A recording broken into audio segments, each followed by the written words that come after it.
I am utilizing the Bit Integrations plugin to establish a connection between these two platforms. Let's go to the Bit Integrations plugin dashboard. Create integration.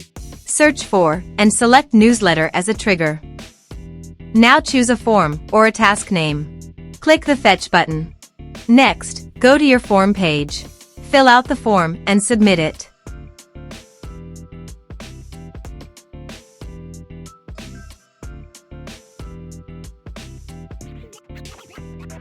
The data has been successfully retrieved. Set action. Now here search and select Elastic Email. Here, give them a meaningful integration name as you want. To get API key, go to the Elastic Email dashboard. Now click on Setting and navigate to API. Create additional API key. Give the meaningful key name as you want.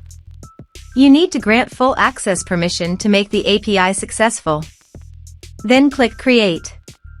Now copy the API key.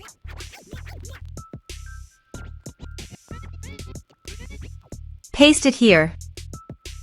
Now click Authorize. Authorization is successful. Click Next.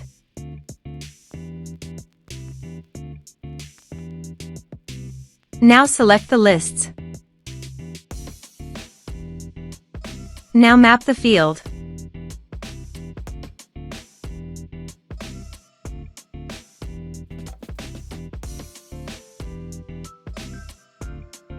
Here is the conditional logic. You can use it if you want. If the condition matches, then the data you will send to Elastic Email. Click Next.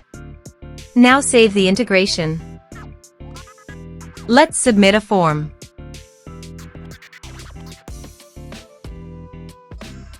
Click on Send Message. Form submitted successfully. Now navigate Elastic Email page. Navigate to the audience, then navigate to the lists. Now select the list. Here is the data that came into Elastic Email through the integration. Thanks for watching.